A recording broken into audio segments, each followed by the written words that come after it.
So welcome everybody. My name's Jane Shearing and I'm from the Heart Sports Partnership. Thanks for taking the time to come along this afternoon to find out a bit more about running holiday programs and the support that there is available. Just in terms of, I suppose, a little bit of housekeeping, if you're able to type your name, organisation and email address in the chat box, and then we can make sure that we are in contact with everybody afterwards to send out any further information. Also, if you have any questions throughout this this presentation or this session this afternoon, if you can also put those in the chat box as well. And that way we can either try and answer some this afternoon, or we can certainly answer those and post those on the website, the answers to any questions. I don't know whether you want to, you can go on speaker view on the session. So really, just to give you a little bit of as a way of an introduction to, sorry, let me just check because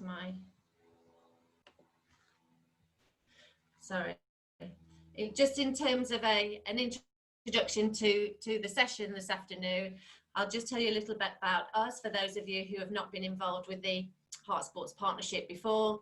I have Hannah Crane from Street Games UK, national charity, who is going to give us a little bit of a rundown about some of the recent research that they've been doing with children and young people in the more disadvantaged areas around their sort of habits and issues throughout this lockdown period. An introduction to Fit and Fed as a campaign or a concept.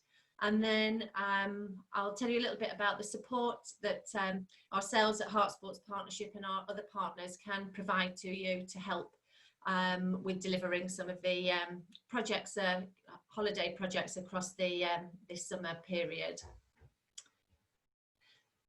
So we are a county-wide active partnership, so we're one of 43 nationally, and our area is Hertfordshire. So we're normally, in normal times, we would be based out of the university, and they're our hosting organisation.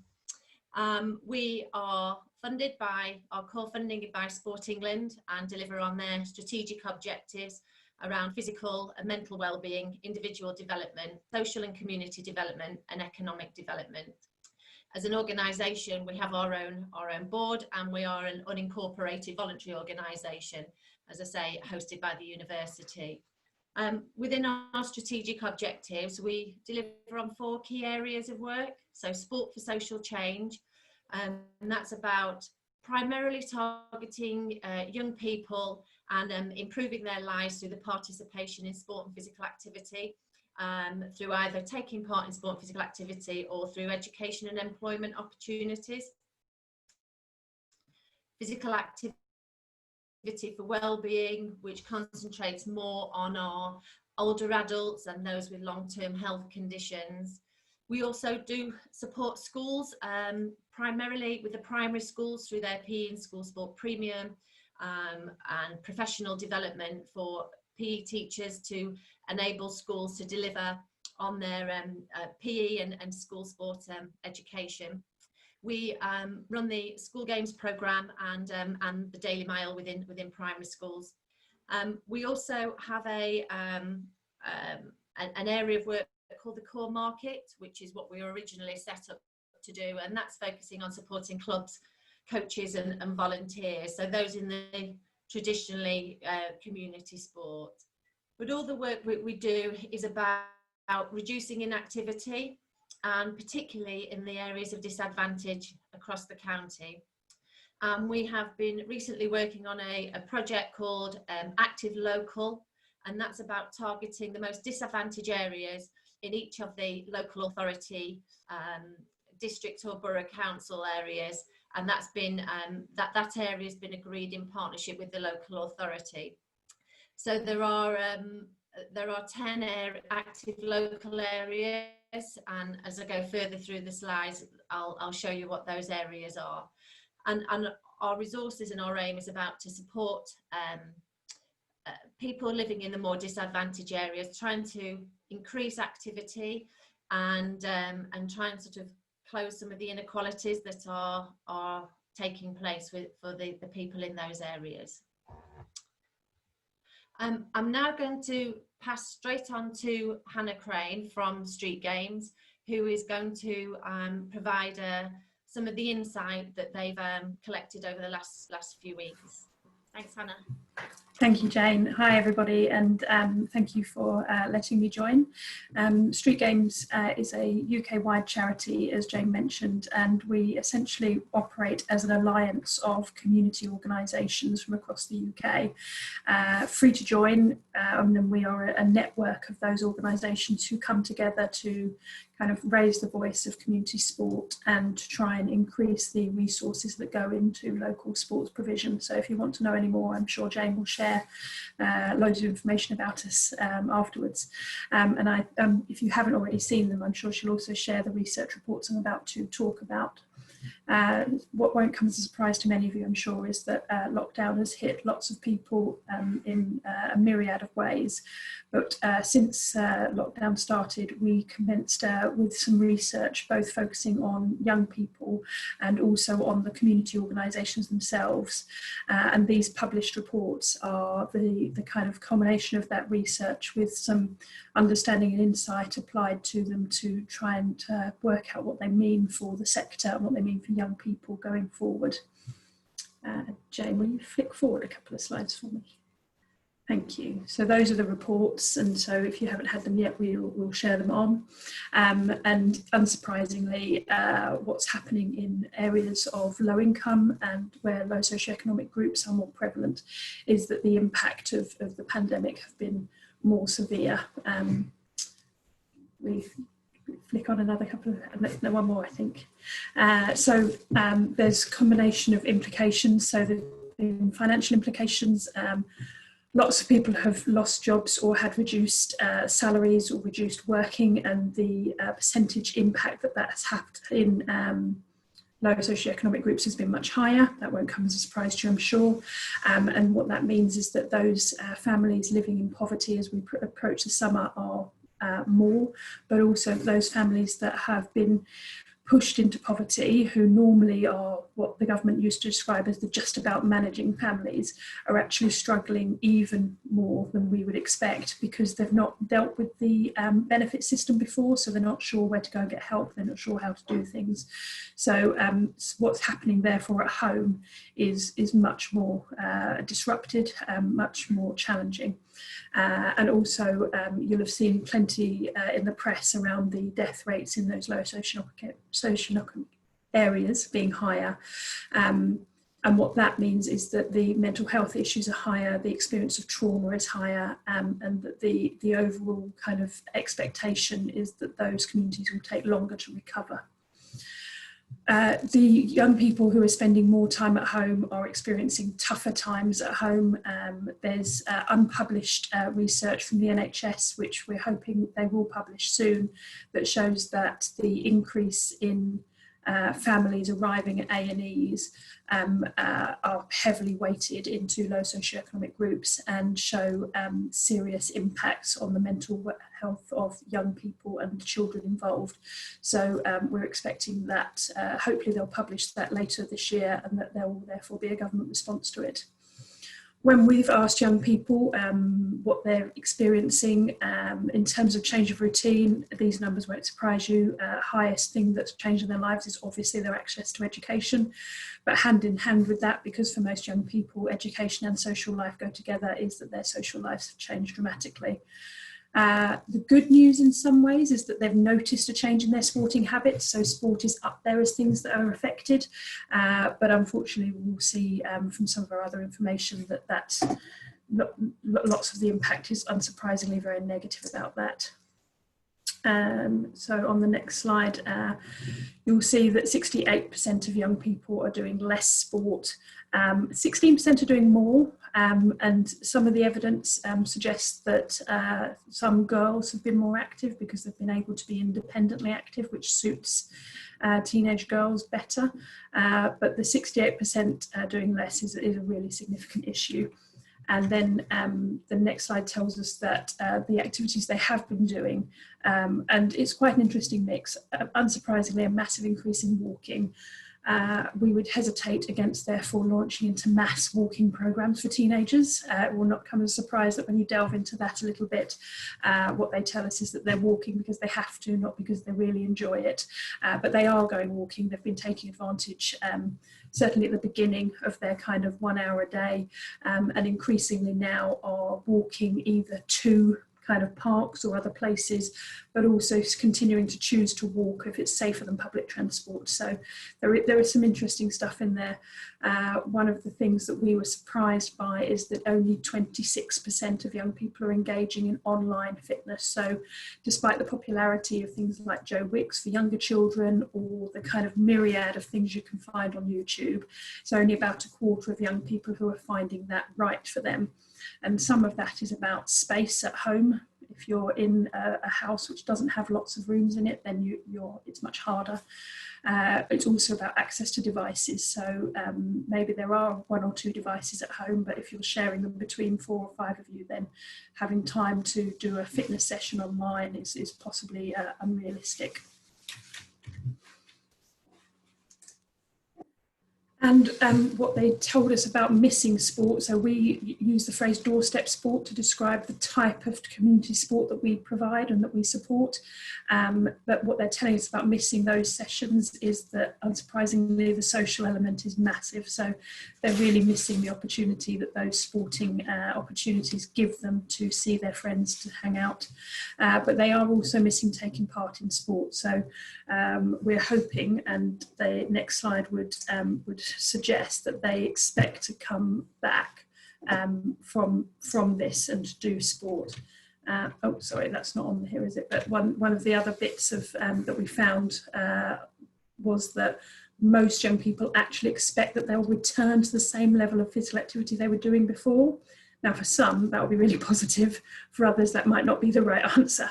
So obviously, how we respond to getting young people active and reactivating them in some cases will be really important to making that a positive transition. The second piece of research we did, as I said, was focused on the community organisations and how they've responded.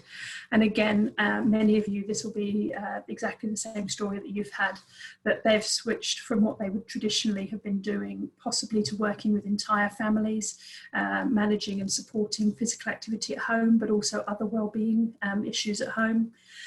Lots of them did food delivery. About a third of our entire network of over 700 organisations across the UK started doing food delivery, and lots of them started doing online engagement and activities. So some of that was about running the type of YouTube sessions we just talked about, but it was also just about being there, mentoring online, picking up the phone, providing links or other ideas to being active.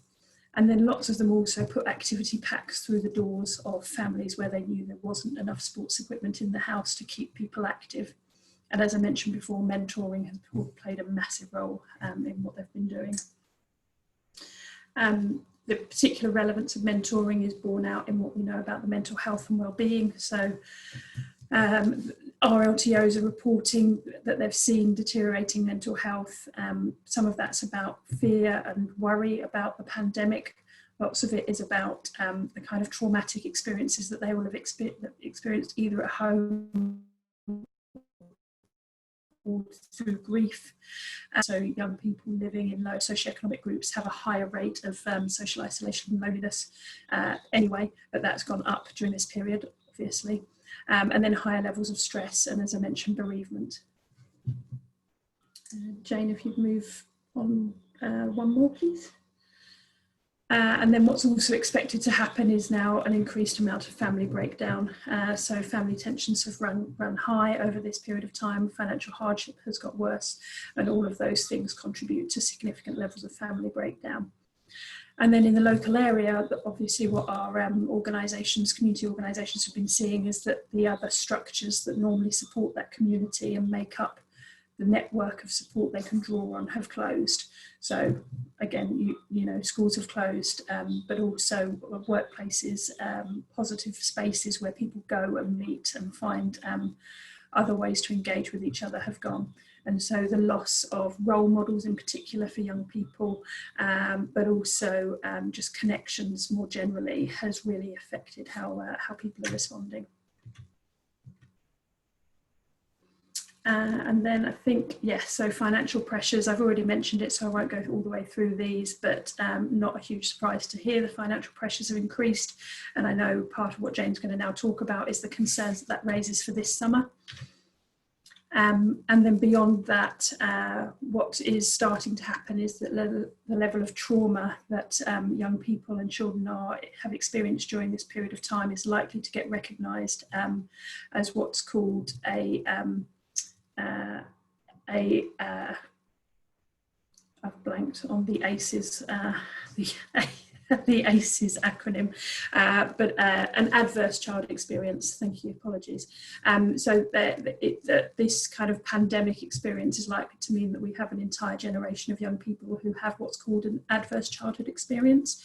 And having an adverse childhood experience makes you much more likely to develop mental health issues into your teen and 20s. So that what we're doing is without addressing kind of the mental health issues that are coming up now, is potentially storing up really significant issues for our young people in later life.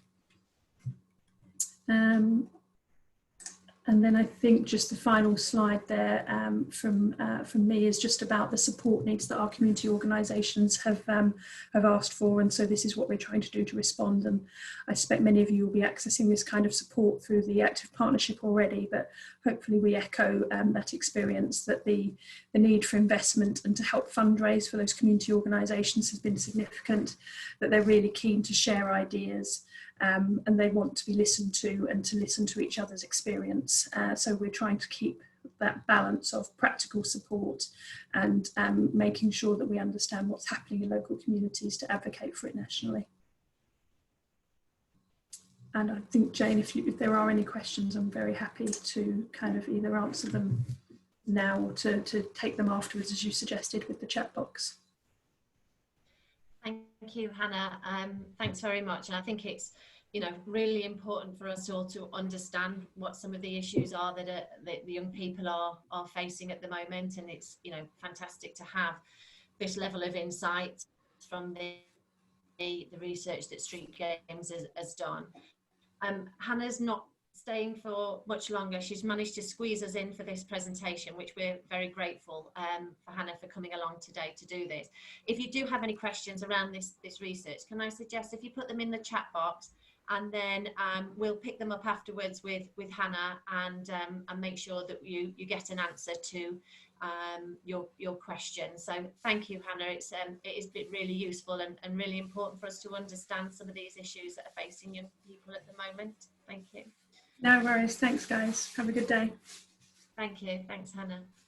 And then moving on really now to Fit and Fed. We've heard some of the issues that that the young people are facing, and Fit and Fed is part of it is a Street Games campaign from, I said, the organisation that Hannah works with, that was actually developed in 2017, and it was formulated as a response of research on the triple inequalities of holiday hunger, isolation and inactivity for young people. Obviously, being as under this COVID-19 has only compounded the issues that the young people face. So more than ever, I think there's a need for this type of holiday programme to support the most disadvantaged young people across our county. And you know, I really appreciate you taking the time to come today, because that's obviously something that you're keen to look at as an organisation. So Fit and Fed as a campaign, as a concept, addresses three primary outcomes. Holiday hunger. Traditionally, during the holiday period, children on free school meals don't have access to any additional funding or food during the holiday period. And a 6-week period, for some families, they really struggle with this. Some of the impact from the work that we've done means people can pay the rent, they can buy the school uniform, they can actually, afford to feed the family for the rest of the week. And whilst the government have agreed that children on free school meals will get the £15 a week, having had 3 children off for the last few months, I'm sure you agree £15 doesn't go anywhere near to feeding three hungry children during the week. And it's also, we can never be sure where those vouchers get to, and what they're spent on. So although that funding is still being given by the government, it's still desperately needed in this holiday period. And not all of the children will be able to access free school meals. Those, as Hannah alluded to, those people that have found themselves suddenly now out of work or furloughed and would not normally being able to be eligible for free school meals will be caught in a trap of not having any additional funding or enough money to feed the families during the holiday period. Inactivity in the holiday time is a real issue. Fine for those families and children that can afford to put their children on holiday camps and other holiday activities that are taking place. For a large majority of children living in the most disadvantaged areas, they simply cannot afford to pay for activities in the holidays. Again, even more compounded now when finances are at an all-time low for some families. A priority of paying for any sort of physical activity is way beyond the means of the families. And often, they're going back to school having been not fed properly and inactive, way behind in terms of education. I say I keep going back to obviously the issues of COVID-19 and the fact that the inequality gap will have significantly widened and educational attainment even more so.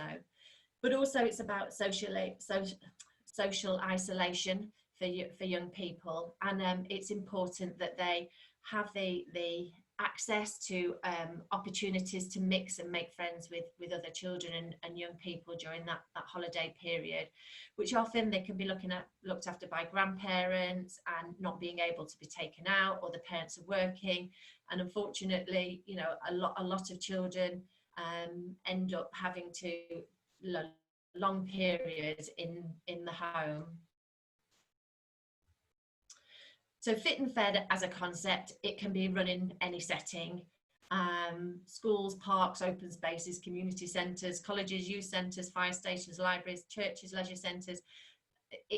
Previously, it has been run in all of these venues up and down the country. Obviously, we're in a slightly different period of time in terms of accessibility to some of the settings, but in terms of Fit and Fed and where it can be run, it's wherever there's a space, it can be operated in. So really, there's 3 main parts to it. It's about providing some food, if possible, for these children, whether that's a breakfast, whether that's a lunch, or whether sometimes for the older children who you'll struggle to get out of bed for the breakfast and lunchtime, it might be more of an afternoon, evening type of meal. Some sort of sport and physical activity. Again, this is not necessarily about running a sport, though it can be. It's just the opportunity for young people to get physically active, but also, which is probably one of the most important, it's a safe place for children to come and meet new friends, and for some of them to have some fun, which doesn't always happen for a lot of children in the holiday period. So recently, Hertfordshire Matters, the Hertfordshire Community Foundation commissioned some research about the county, and the Hertfordshire Matters, which was recently published, has suggested that there's around 50,000 children in Hertfordshire who are estimated to be in poverty. once housing costs are taken into account. And that's significant for a county which is portrayed as very affluent. We all know, and one of the reasons you're all on here today is you're working in these pockets of deprivation across the county that we all realise that are there and are often masked by the affluence that we have as a county. Over the last 3 years, our team, funded by the National Lottery, have delivered a Fit, Fed and Read programme. We've run it out of fire stations across the county, one in each local authority area, and we run it in the summer for 4 weeks and Easter for 2 weeks. We can provide places for 200 children a day on our programme, but as you can see from that figure of 50,000 children, that's only just touching on the number of children that need access to this sort of programme. Ours is very much a partnership approach with the fire service, the library service, Hertfordshire Catering Limited, and many other partners that are involved in the programme. And that partnership approach is a really positive way forward. It's something we're passionate about as a team and an organisation to try and deliver on this Fit and Fed campaign, and we desperately want to encourage as many other organisations that they can to run some type of Fit and Fed project over the summer holidays. So in an ideal world, we'd all be running Fit and Fed in our own traditional way. As an organisation, we can't run ours out of the fire service, so we'll be running them out of schools where possible this summer. But it's looking at what are the options for organisations to do something in the holidays. And there's a number of different options. One is about remote sessions, so food parcels, physical activity packs. We've recently given out 2,000 physical activity packs to some of the most vulnerable families. We know that's not going to hit everybody. So that is an option. Though I think if I could encourage anybody to look at anything, would be starting to look at more of the physical sessions. Isolation is a real issue for young people. And for those young people whose home life isn't as positive as other people's, having remote sessions and online sessions will support in some way, but not as much as it could do as if there was a physical session that people were able to access. How do we do that? Well, but there are bubbles being created in schools at the moment for those classes that are going back. The same in sports clubs and community sports clubs where they have been able to access training. So it might be about looking at venues such as sports clubs, community centres, and leisure facilities, if we can get those opened up. I know they were hopeful for the 4th of July for opening, but hopefully later this month, leisure facilities will be able to be opened. Though I think we do need to be mindful that when they open, a lot of their larger areas will be taken up by equipment so that they can appropriately do social distancing. But effectively, it's creating a bubble of children to be delivering in whatever venue we can find. Open access programs as well in parks and open spaces is always a good alternative. We've had some fantastic weather. I suppose we can probably guarantee by the time the school holidays start that will have ended. But parks and gazebos in parks are again is another opportunity. I've added on summer schools in there because the government obviously announced a large budget for the education sector, and that's something that's been guidance has been written by the Education Endowment Foundation. As yet, there's not been any further guidance as to what those summer schools look like, or whether there's an opportunity for community organisations to join up with them. We're in the same position as everybody, just waiting for guidance on that. In terms of support for your projects over this summer period, these are some of the things that we're hoping we can support you with in terms of funding, some training, food in terms of where to access it, and nutritional advice, physical activity, marketing, monitoring and evaluation, and then the government guidelines that we are aware of at the moment. So in terms of funding, we have some funding that has been devolved from Sport England called the Tackling Inequalities Fund, and that's about providing opportunities for sport and physical activity for people in the most disadvantaged areas. We're making available some of that funding to support these holiday programs. So it's, we're offering of grants up to £1,000 per project, and that's to support disadvantaged children. Our priority is to deliver in the active local areas, which is what I alluded to earlier at the beginning. And these are our 10 active local areas that we are working in at the moment. We will support organisations who are not in the area if they can demonstrate that this is to support disadvantaged children. So whether this is an organisation that wants to use that money to pay for places, free places for disadvantaged children, but we will need to see how that is actually going to be spent on those children.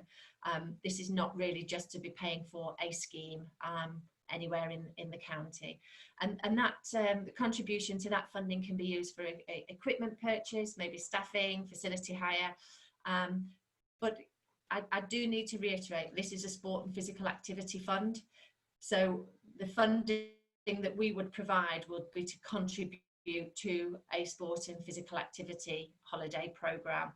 So you may need support with a food element, you may want to include other activities, absolutely fine and great that you will, but our funding won't pay for that. Ours is about trying to increase the activity levels of children and young people who have, well, as I say, we're seeing from the street games research have significantly dropped over the last few months, and is always an issue anyway.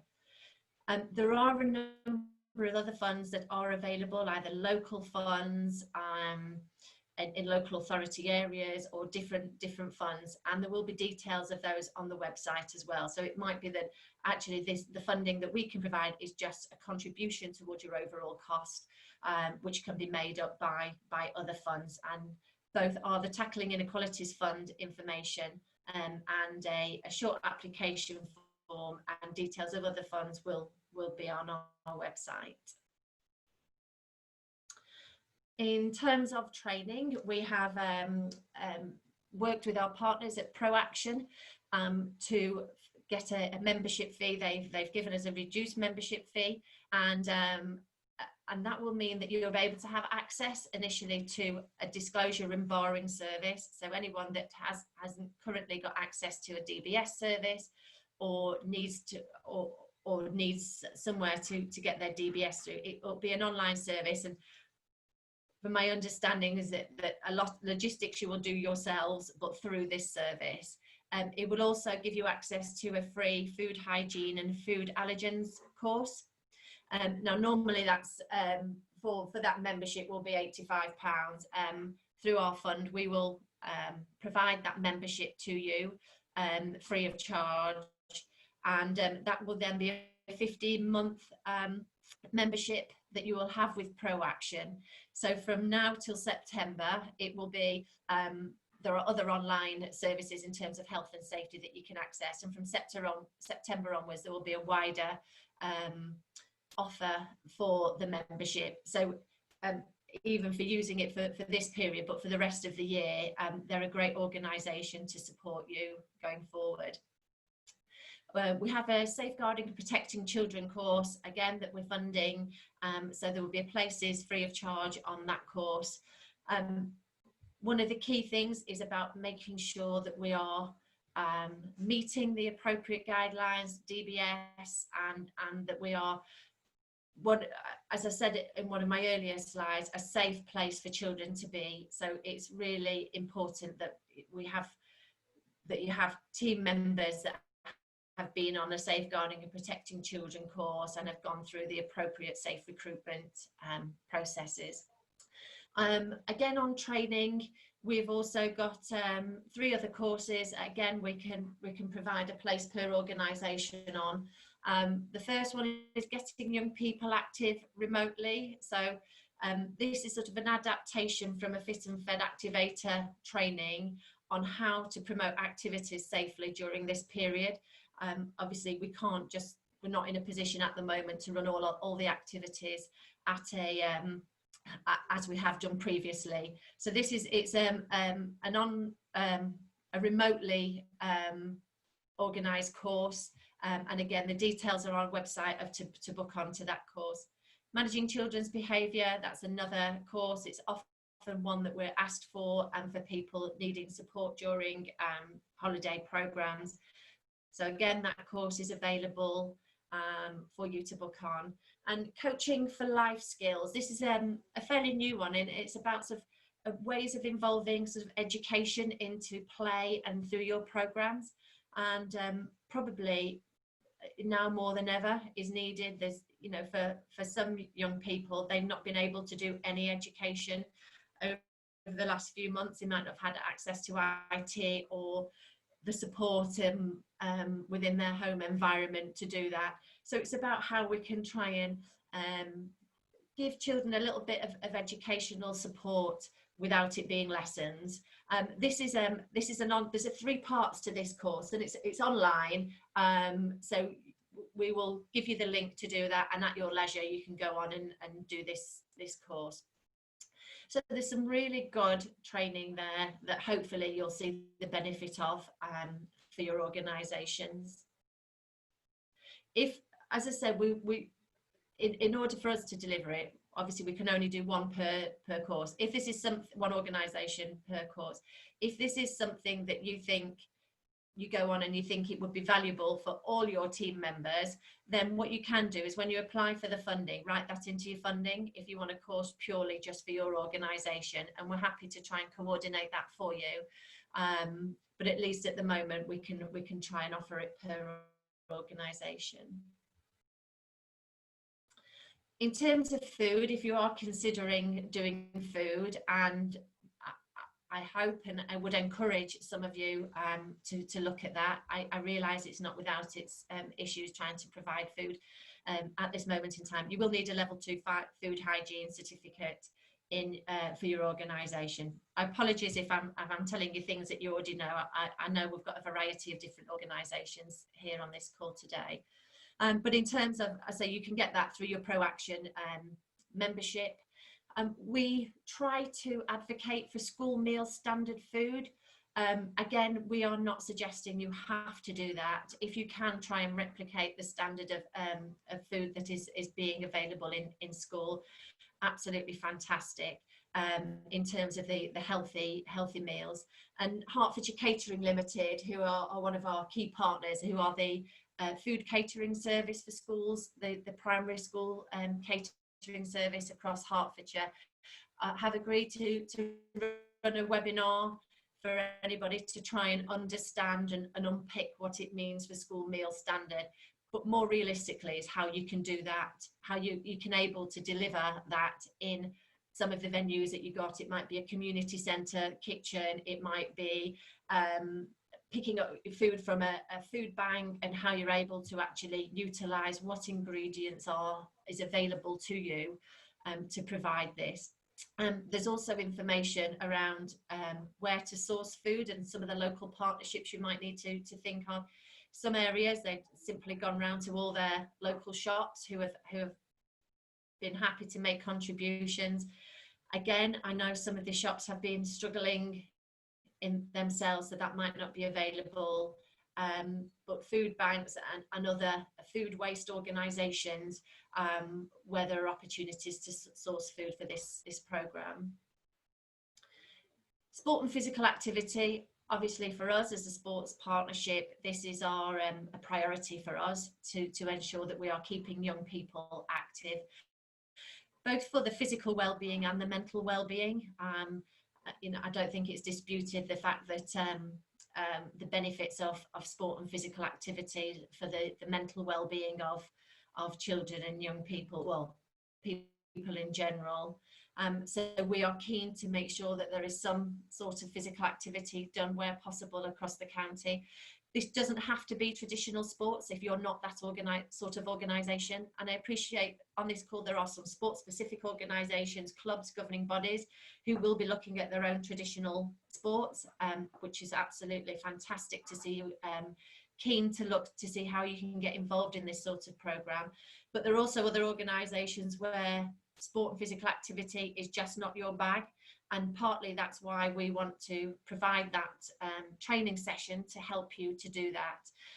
But also we can access sport and physical activity equipment packs as part of your application funding if you need support doing that. But really it is about how do we keep people active, particularly when we have coronavirus considerations in terms of social distancing, handling of equipment, etc. There is a lot of games ideas and activities on our website under this Fit and Fed webpage. So please do have a look at that. There's also on our workout from home pages a lot of information that the school games officers and school games organisers, and through the PE links have put on there as well for lots of all different ideas in order to keep people physically active. And obviously that depends on the age of the children that you're working with. But again, that street games session, hopefully for those of you that are unsure or physical activity is not really your core area of work, to see how you can be supported on that. Marketing, mostly you'll be better at the marketing of this because you'll be a community organisation based in an area where you know the people. Word of mouth, and Hannah referred to as locally trusted organisations. That's what you are. You are in places mainly a disadvantage where you know the community, and word of mouth will get that information to the communities that need it most. But also through social media and schools. We've got a web on our webpage. There is an opportunity for you to fill out a pro forma which just says the activity you're doing and a contact, and we can share all of those on our website as well. So we're happy to do that. Some of you may not wish to have your details put on there if you're a referral only, or you want it to just be part of a community word of mouth. That's entirely up to yourselves. In terms of monitoring evaluation, I think it's always important for us to be looking at how we can measure the impact of what we've been able to deliver. There's always two ends of the scale in terms of monitoring evaluation, and from an easier point of view is in terms of entry forms and the information you're asking for. Obviously we've got GDPR, so we need to be make sure that we are meeting those guidelines. But even talking to parents, building case studies and a good news story, one for you as an organisation and also for the community are, the one thing I would say is as always, you do need consent for anything that you do on monitoring evaluation. We'd be keen to know and hear from those organisations, particularly that were funded, but also from anyone that's delivering on this programme across the county, because I think it's, as a county, it's so pleasing to see so many organisations wanting to get involved and do this. If you do want to go deeper into evaluation, we have on our website an evaluation framework which will pick out some validated tools and outcome measurements. I'm not suggesting you do need to do that. If you do want to measure anything in particular, the well-being of people, etc., then that's the place to have a look, and it's a fairly simple guide to follow. But I say that's entirely up to you as an organisation. In terms of government guidelines, just yesterday, the Department of Education published some guidelines on measures for out-of-school settings during the coronavirus outbreak. And they've suggested that their guidelines talk about indoor activities and outdoor activities in schools, community centres, all the venues that I've already mentioned. So it's definitely worth having a look at that guidelines.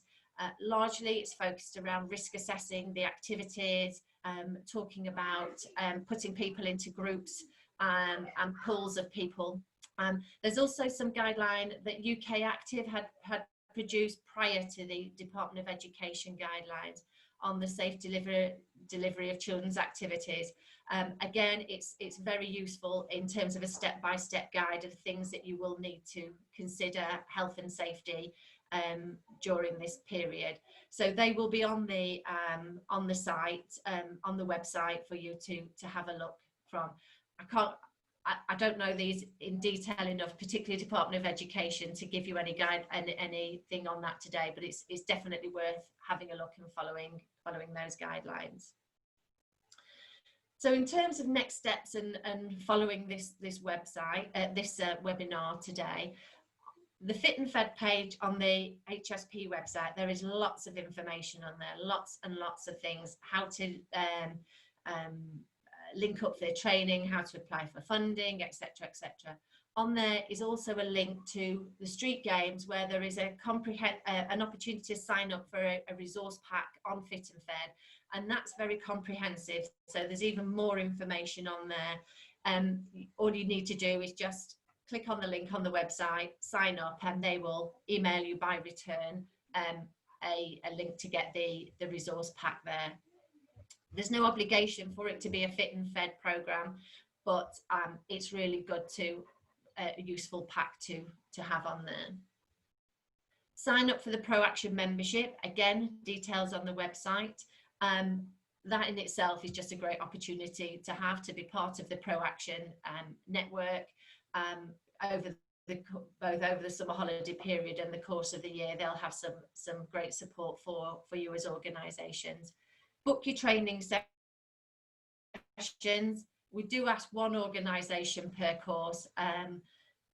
If there will be the opportunity to say that if you do want more people to go on, but obviously we want to try and make sure as many organisations as possible have access to the funding, to the training sessions. Send in an application for funding. We suggest you try and get onto that as soon as possible. Obviously we realise that the school holidays are coming very quickly. And one level, we feel like we've been on the school holidays since before March, but actually it is now coming up on us very quickly. Particularly if you're targeting in an active local area, but also if you're offering free places for disadvantaged children. And I am happy now if there are any questions from the in the chat box that I can hopefully try and answer now, if there's anything that anybody has that they would like to ask at the moment. So let me have a, right, sorry, bear with me while I just have a look at some of these questions that we've,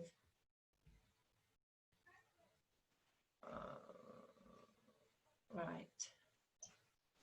Can I ask a question? You can, yeah. What is your situation with regards to insurance? Does each organisation have their own, or is there an umbrella insurance? No, it's each organisation will need their own insurance, whether it's through their own community organisation. That's not something that we would provide as an organisation. Okay, thank you. Sorry, bear with me while I just try and. We've got a couple of questions in the chat. I can put them to you, Jane. Great.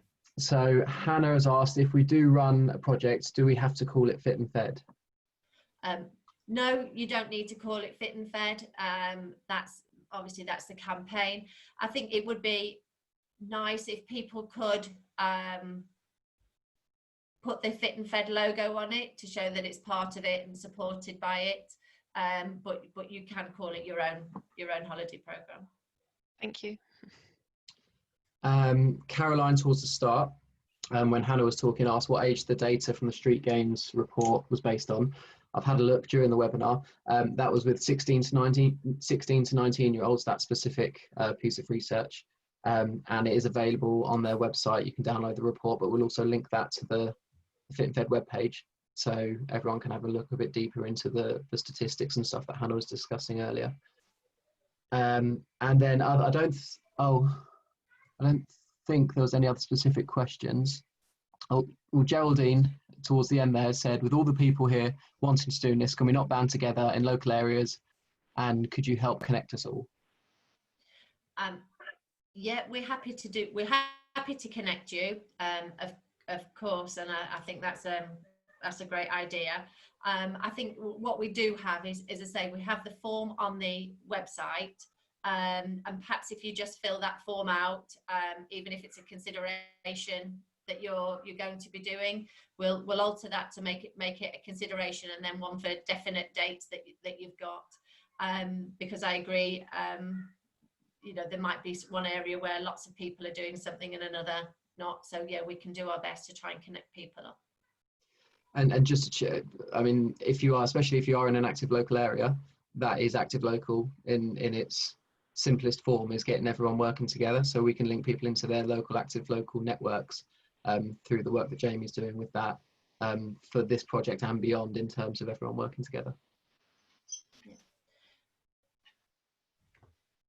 I've just, sorry, no, go. I've just seen on here that obviously Catalyst have said that they've also got some funding to support in their delivery areas as well. So we'll pick these off and we'll add these to the website in terms of funding opportunities that there are.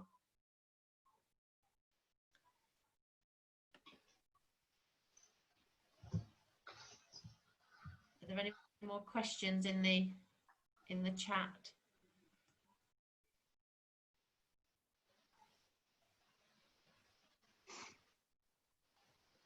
No. Okay. Well, in terms of the information that we've got, Jamie's just put on the chat box as well. If you'd like to find more about your active local area, then you can contact him, and his is j.townsend and then the number 2 @hearts.ac.uk. Do you want me to say that again for everyone? It's j.townsend number 2 @hearts.ac.uk.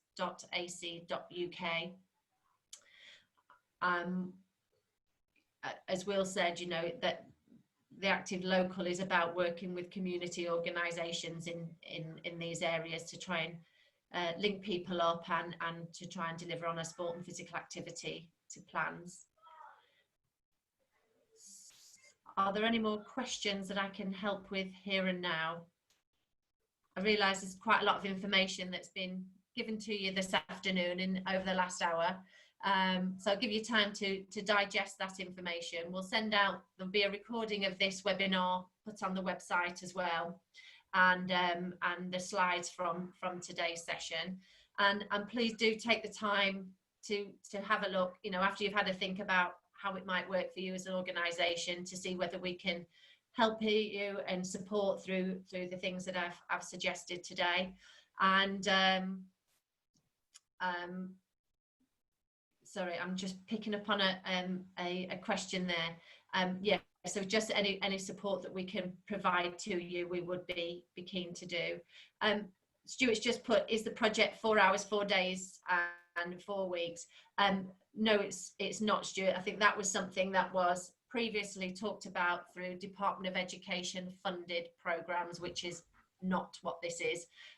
So there is no requirement for that. It's a suggestion that that's a good period of time to aim for children in the holiday periods. It's not a prerequisite for us, but obviously it's perhaps something to aim for if possible.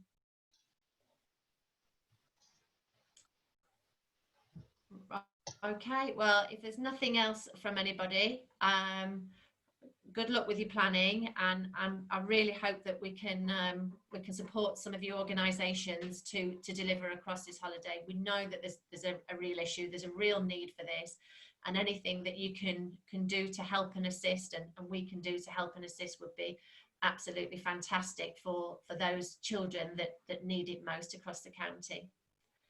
Thanks very much, everyone. Just before everyone goes, if you haven't put your email address into the chat, please make sure you do before you sign off, if you want to receive all the stuff that Jane's spoken about, so we can get it out to you. Otherwise we'll lose you. Okay. Thank you. Thank you very much. Thank you.